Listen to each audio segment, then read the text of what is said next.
Oi, gente, em primeiro lugar, eu quero deixar uma coisa pontuada. Se engana quem acha que é briga quando uma mulher debate e defende as suas convicções. Eu me inspiro em tantas mulheres e homens revolucionários, negros, brancos, árabes, latinos, que nunca baixaram a cabeça ao defender as suas posições. E é disso que se trata. Longe da superficialidade da lógica do cancelamento, isso é um debate crítico, tão caro ao marxismo revolucionário que eu defendo. Meu debate é político e também teórico. Eu quero defender posições que considero fundamentais para que a gente não caia na armadilha do discurso liberal para a luta contra o racismo. Nesse vídeo, então, eu vou pontuar 3 contradições do discurso liberal para a questão negra. E a contradição número 1 é o apoio às empresas. Poucas coisas no mundo estão mais carimbadas pelas características do capitalismo do que o racismo. Essa frase carrega uma síntese muito importante dentro dela, que é compartilhada também pelo Malcolm X. Sem racismo, não existe capitalismo. Isso porque é incalculável o quanto os capitalistas lucram com a existência do racismo. São rios de dinheiro que são roubados a mais da classe trabalhadora não branca no mundo inteiro.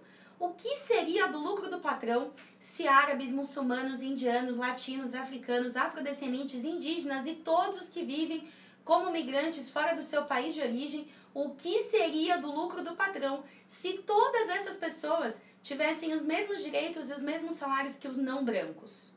No Brasil, as mulheres negras chegam a receber em média 60% a menos que os homens brancos e representam uma parte enorme da classe trabalhadora. Mulheres brancas recebem 30% a menos que homens brancos e homens negros também 30% a menos. Ou seja, com o patriarcado e o racismo, a enorme maioria feminina e negra, ambas mais de 50% sem cruzamento dos dados, recebe salários menores, o que faz com que a própria divisão internacional do trabalho seja calculada também através da distribuição dos povos oprimidos em cada país. O Brasil não seria o país do trabalho precário, dos baixos salários, sem racismo e sem patriarcado. E seguramente seria mais difícil para empresas como iFood, Uber, Rappi, 99 justificarem a ausência completa de direitos trabalhistas não fosse a marca do racismo disseminada sobre a vida de milhões no nosso país. As opressões, eu estou falando de todas elas, são extremamente necessárias para o capitalismo. São a ideologia que fortalece as estruturas dessa sociedade que é baseada na exploração do trabalho. É por isso que é impossível levar adiante um combate antirracista que esteja associado ou apoiado nas empresas. O racismo se materializa com salários menores e a perda dos direitos trabalhistas. E também com a moradia precária, a violência policial, a evasão escolar e outras coisas que eu quero poder debater melhor com vocês em outros vídeos. Mas eu já adianto, antirracismo também precisa ser contra a polícia, tá bom, gente? Então, como é possível contar com aliados, uma classe de pessoas que são os capitalistas, banqueiros, grandes empresários, que são justamente as pessoas que vivem do lucro, que vêm do ataque a essas condições de trabalho. As massas trabalhadoras, essa maioria feminina e negra, têm interesses opostos aos capitalistas. Inclusive, a nossa história se enfrentou o tempo todo com esses interesses. O racismo, que foi fundado para justificar a escravidão de um continente inteiro, roubou a gente das nossas terras e serviu para a acumulação capitalista. Depois, já enriquecida, essa burguesia assume o poder e mantém o racismo vivo para justificar o domínio sobre as colônias. São as massas negras revolucionárias no Haiti, assim como as mulheres trabalhadoras francesas, que mostram essa contradição no quente. E enquanto a França se funda como o primeiro país oficialmente capitalista do mundo, haitianos e haitianas apontam a contradição e, pela sua própria liberdade, se separam da burguesia escravocrata francesa. A nossa luta hoje, separada das empresas, incansável na denúncia dos bancos que terceirizam mulheres negras, das empresas por aplicativos que retiram direitos e salário da juventude negra, da mídia burguesa que promove racismo institucional e apoia reformas contra a classe trabalhadora, serve para apontar um caminho de grandes aspirações históricas que a gente pode ter. A aspiração de derrotar esse sistema capitalista e abandonar a divisão do mundo entre classes e, nesse caminho, varrer todo o racismo da sociedade. A burguesia dos dias de hoje é herdeira de séculos de escravidão. Os corpos e o trabalho negro e indígena foram partes constitutivas da acumulação primitiva de capital que permitiu um salto da produção de riquezas nunca antes visto pela humanidade. ser antirracista e contribuir com os grandes empresários, como banqueiros e empresas de aplicativos, é uma contradição em si mesmo. E assim, contradição número 2, a ideia de negros no topo. A ausência de negras e negros em cargos de comando de empresas ou de representação política é um dos efeitos óbvios do racismo. Sem direito à escolaridade, moradia, saúde, participação política, é muito mais difícil para que as mulheres e os negros estejam no topo. Mas não nos enganemos. A cor da nossa pele ou o gênero que a gente escolhe ter não nos faz necessariamente favoráveis à liberdade das negras e negros, ou das mulheres ou das LGBTs. Aqui na cidade que eu moro, em São Paulo, tem um cara, vereador, que é o Fernando Holliday, por exemplo, que adora defender pautas de deslegitimação da luta negra, como a proposta dele de acabar com as cotas raciais. Nos Estados Unidos, onde o Trump governa com ódio racista explícito, já esteve também um presidente negro, o Barack Obama, que ordenou a invasão e guerras contra países oprimidos, servindo como um agente da opressão imperialista em várias regiões do mundo. Foi durante o governo dele, inclusive, que surgiu o movimento Black Lives Matter, quando Eric Garner foi assassinado pela polícia. Por que para os negros e negras estarem no topo, eles têm que estar embebidos de ideologia capitalista? Estar embebido de ideologia capitalista é chave para poder cumprir um papel muito importante para o grande capital, que é servir como apaziguadores dos movimentos sociais. Com a onda crescente do movimento de mulheres, do movimento negro no mundo, o desespero capitalista faz com que os próprios partidos e corporações mais reacionários precisem botar alguém com a nossa cara para comandar os interesses deles, porque isso pode criar ilusão em muita gente de que as angústias que levaram a gente para a rua foram solucionadas. Mas isso não aconteceu. A verdade é que ao passo que aumenta a representatividade, aumentam também os golpes, o reacionarismo, os ataques contra a classe trabalhadora e contra o povo pobre, aumentam as mortes pela mão da polícia, aumenta também o trabalho precário. Como pode ser que a gente veja essas duas coisas separadas? Não podemos ver. Isso é justamente o que a mídia dos patrões quer que a gente olhe só o que eles mostram na TV e deixe de ver o enorme sofrimento da grande massa trabalhadora que, frente à crise econômica, política, social e agora também sanitária, só vê os seus dramas crescerem. Não podemos olhar só para o topo, gente. Não são dois mundos separados, o topo e o chão. Do topo, se olhar para o chão, ele ainda vai estar sujo de sangue negro, operário, feminino e LGBT. Ou seja, a conquista de representatividade não consegue mudar a estrutura da sociedade capitalista, que depende do racismo e que vai sempre seguir reafirmando isso enquanto estiver funcionando dessa forma. Uma perspectiva revolucionária impacta nas lutas do cotidiano, e isso significa sim querer ver as nossas caras por aí. Cada negra ou negro que se torna uma liderança operária, em sindicatos tribunos do povo, como intelectuais orgânicos dos trabalhadores, grandes artistas negros que emergem denunciando as mazelas sociais nos bairros e comunidades e não abrem mão dessa luta, são todas importantes conquistas. Porque não é alcançar o topo capitalista, mas o contrário. Ser uma liderança dos trabalhadores é ser orgânico. E estar lado a lado, é viver os dilemas da classe trabalhadora, é colocar o corpo na frente no momento da repressão e tocar junto o seu samba. E nós batalhamos pelos negros estarem na vanguarda dessas necessárias e entusiasmantes lutas, e não servindo a empresas do grande capital, que são parte da perpetuação do racismo. Atenção para essa ideia. O liberalismo tem uma armadilha ideológica. Ele é o racismo brutal e, ao mesmo tempo, uma outra ala do próprio capitalismo que se coloca como contrário, antirracista, com igualdade de oportunidades. Essa é a grande armadilha, gente. Eles colocam dentro do sistema, canalizam para dentro de si mesmos o rechaço ao que eles têm de mais perverso e brutal. Não se trata, portanto, de criar uma ilusão de uma suposta melhora da aparência do capitalismo. Isso só favorece a própria manutenção desse sistema. Se trata, portanto, de derrubar o capitalismo e construir uma nova sociedade sem opressão e sem exploração. Essa é a tarefa apaixonante que eu convido todos. junto com centenas de militantes, operários das indústrias, professores, carteiros, trabalhadores do telemarketing, aeroviários, metroviários, estudantes que não querem mais um no topo, mas sim destruir a divisão entre chão e topo. É um discurso ideológico burguês a busca de chegar ao topo. Lembrem-se que se há topo, há chão. Se há quem venceu, há milhões que perderam. E nessa eterna competição, seguem sendo nossas irmãs e irmãos negros, trabalhadores e pobres, os que se culpam pela sua falta de sucesso, acreditando veementemente numa suposta meritocracia, onde quem chegou ao topo é porque se esforçou. Escreveu vários livros, fala várias línguas, visita presidentes em Paris e em Milão. Não queremos isso. Não há perdedores na nossa classe e não aceito que lancem sobre nenhum de nós a culpa pela miséria desse sistema. E agora a gente chega na contradição número 3, o colorismo. Como vocês sabem, eu venho sendo vítima de uma série de insultos de pessoas que buscam roubar o meu direito à minha própria identidade negra. Gente, isso só pode ser piada, né? Dizer que eu não sou negra. Qualquer pessoa que entrar no IML vai ver que a polícia escolhe todos os dias gente da minha cor para somar entre as vidas roubadas pela bala da polícia. É inegável que entre as massas negras hajam diferentes experiências com racismo, influenciadas por todo tipo de fatores. Ser mulher negra não é a mesma coisa que ser um homem negro, ser LGBT negro, ou ter a pele mais clara ou mais escura, também não é a mesma coisa. Tampouco as experiências são exatamente as mesmas a partir de um determinismo fenotípico. Mas eu me pergunto, a quem interessa identificar essas diferenças?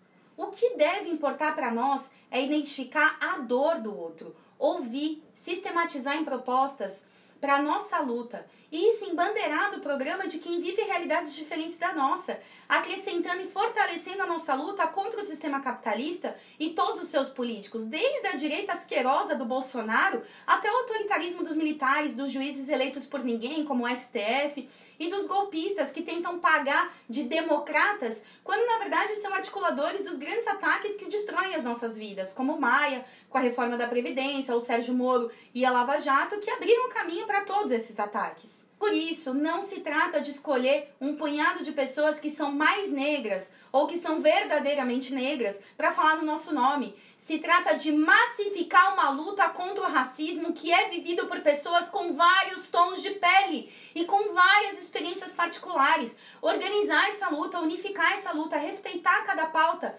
e lançar nossas vozes num só grito para que sejam os capitalistas que paguem pela crise. Tornar a identidade exclusiva só pode ser interesse de quem quer falar sozinho no nosso nome. Quando a experiência do racismo não é uma experiência exclusiva a uma ou outra pessoa, no caso do Brasil. É uma experiência de massa, gente. Eu vou usar aqui o trecho de um texto da Bianca Santana. Segundo dados divulgados pelo IBGE em 2017, enquanto o rendimento médio real de um trabalhador branco era de R$ 2.660 e dos pretos era de R$ 1.461, o do pardo era de R$ 1.480. Percebem a vantagem social? Uma pausa.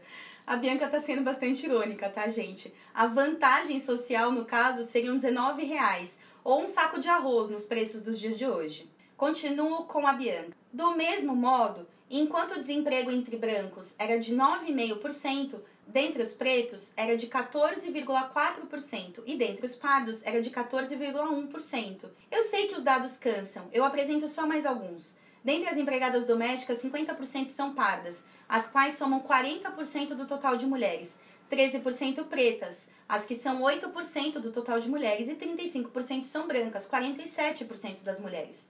Esses dados que a Bianca trouxe nesse texto incrível chamado Nossa Negritude de Pele Clara Não Será Negociada são muito bons, porque eles mostram que muita gente tem medido nas redes sociais, em mensagens e encontros pessoais. Tenho a pele clara, mas sofro racismo. E aí estão os números. Pretos e pardos, que diga-se de passagem, são categorias fabricadas pelos institutos de pesquisa burgueses para nos identificar, vivem as mesmas marcas sociais do racismo. E essa divisão, como disse, fabricada, tem uma história muito odiosa e interessante para eu contar para vocês. Lembra que eu falei do Haiti? Bom, a Revolução Haitiana colocou muita coisa em questionamento quando aconteceu. Provocou a ideologia burguesa e a escravocrata ao mesmo tempo, porque ao exigir liberdade, igualdade e fraternidade, apontou uma contradição do iluminismo, que só valia para os homens brancos, europeus e ricos. e também se voltou contra o regime escravocrata. E essa luta, assim como as suas ideias, percorreram a América Latina, botando medo de rebeliões na cabeça das elites e desejo de revolta nas mentes escravas, que eram negros e indígenas, importante dizer isso também. Bom, no Brasil, esse medo foi avassalador, porque a grande maioria da população aqui era negra e escravizada. Então imagine que se essa galera decide fazer o que foi feito no Haiti, numa composição populacional bem parecida com a nossa, a elite daqui ia pro beleléu. Aí os caras tiveram uma ideia genial, decidiram branquear o Brasil, trazendo mais população branca para cá. Durante várias décadas vieram italianos, espanhóis e outros povos, muitos vivendo em condições bastante precárias de vida e estimulando com discursos asquerosos a violação e estupro de mulheres negras para povoar regiões com povos mestiços. Daí vem a ideia de mulata, a mula, que é a mistura do cavalo com burro, a associação da mulher negra com uma objetificação do corpo, que atinge massivamente as mulheres de todas as cores, inclusive no mundo onde a gente é mercadoria. E isso foi uma verdadeira promoção de um projeto de país que superaria as contradições raciais através da formação de um povo majoritariamente mestiço. Teve muita literatura defendendo isso, inclusive. Já leram Iracema, Macunaíma? Enfim, onde eu quero chegar é numa conclusão com vocês de que a tese da mestiçagem é uma tese racista. Porque o racismo significa algumas coisas que estão presentes nessa tese. A ideia de que a cor da pele ou as características físicas carregam uma espécie de moral junto delas. Isso é essencialismo, tá, gente? Achar que porque é negro é bom ou mal, esse tipo de coisa. A gente pode falar disso também em algum outro vídeo. Olha eu me comprometendo aqui. E que no caso do mestiço seria uma docilidade, um bom humor, um alto astral, uma sensualidade, etc. E também a interpretação da sociedade através de valores e premissas e não através da análise detida da realidade. Essa segunda ideia é um componente interessante do racismo, o fato de que o mecanismo dele funciona através de negar o que a realidade apresenta, como são as ideologias em geral. Por exemplo, ao dizer que com o mestiço tem menos racismo, a tese do branqueamento transmite uma projeção ou um desejo como fato, como realidade, quando que a realidade mostra outra coisa, que filhos da mistura entre negros e brancos também sofrem racismo. O racismo eugenista funcionava diferente, mas também tinha essa marca. Ele também projetava uma ideia sobre a realidade, ao invés de fazer o movimento invertido. Né? No caso do eugenismo, se projetava a ideia de que os negros tinham cérebros menores, não tinham uma parte do cérebro que funcionaria para interpretação de idiomas, por isso tinham idiomas guturais, como eles falavam, e a gente sabe que não é assim, né, gente? Essas coisas não eram comprovadas, elas eram transmitidas da ideia, do projeto de sociedade de uma elite sobre a realidade, para justificar uma realidade de opressão. A tese do branqueamento não se combinava mais com a teoria eugenista para as raças. E por isso foi preciso, para o pensamento burguês brasileiro, criar teses que dessem conta de apagar a presença negra no Brasil. Óbvio que sem alterar a existência do racismo como prática cotidiana. A principal tese que busca dar conta disso foi a tese da democracia racial, que teve como principal expoente Gilberto Freire, apesar de não ter sido conceitualizada por ele, né? E com muitos outros intelectuais também fazendo coro, como Sérgio Buarque de Holanda, entre outros. Essa tese ela sustenta uma farsa absurda de que a miscigenação no Brasil teria criado uma raça brasileira livre de racismo, características de mescla entre as raças que compõem a história nacional e que nesse sentido cada povo encontrou seu lugar em harmonia. Inclusive sustenta até uma visão de que a própria miscigenação e a escravização que precede foram mobilizadas de forma harmônica e pacífica, com convívio alegre entre as raças. Gente, não foi assim. A miscigenação foi muitas vezes obra do estupro e a escravidão marcou uma relação de profundo racismo que permanece até hoje nas relações de trabalho, sendo hoje negras e negros sempre os que estão nos piores tipos de trabalho e com as piores remunerações. A ideia da mestiçagem, que seria o branqueamento do Brasil, foi refutada por todo o movimento negro que lutou contra a ditadura, junto da denúncia da farsa desse mito da democracia racial, que, diga-se de passagem, está sendo recuperado pelo próprio Bolsonaro para dizer que não existe racismo no Brasil. Com referências intelectuais como Abdias do Nascimento, Lélia Gonzalez, Solano Trindade, entre outros, que dedicaram uma enorme parte da sua trajetória intelectual para desmontar a farsa de que a mestiçagem teria gerado uma realidade intermediária entre negros e brancos, os mestiços do que eu fui chamada, que teriam supostamente uma vida melhor.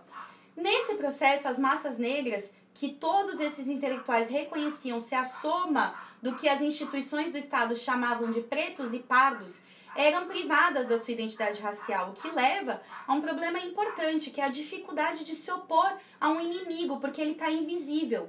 Por isso, eu encerro esse vídeo fazendo um chamado à massificação da identidade negra, recuperando um símbolo utilizado por esses militantes que me foi apresentado pela primeira vez pelo meu pai, que era o bordão "negro é lindo". Somos negros e isso é importante dizer para que a gente possa nomear o nosso inimigo, o capitalismo e todos os seus representantes. Os líderes das empresas que precarizam nosso trabalho, que roubam nosso suor, os políticos que nos fazem viver debaixo da ponte para que eles possam viver em mansões, a extrema-direita e os seus representantes odiosos como Bolsonaro, Mourão, Trump e todos os políticos implementadores do projeto de dominação imperialista que gera dor, fome e morte por todo mundo, independente das cores que eles tenham. Exatamente por isso, o nosso projeto não pode ser de conciliação de classes. Não existe conciliação com a direita e com os racistas. Negro é lindo e não podemos deixar a nossa identidade ser roubada.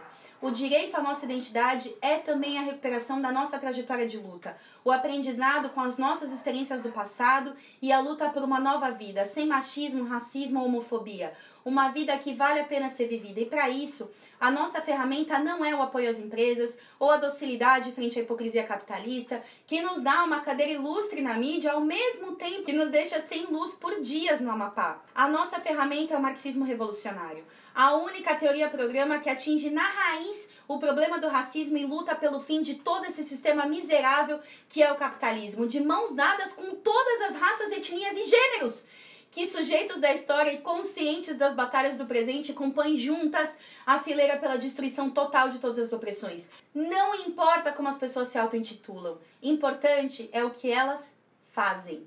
Para nós marxistas, a prática é o critério da verdade. Defender a promoção individual, a relação com as empresas e a divisão em subcategorias do povo negro é nada mais do que liberalismo, tão bem recebido pelos grandes canais de comunicação, chefes de Estado e grandes capitalistas. A nossa luta é por um antirracismo socialista e revolucionário, conectado com a massa negra e proletária do país, na batalha por construir uma sociedade que supera a divisão entre as classes e todas as opressões que sustentam essa divisão.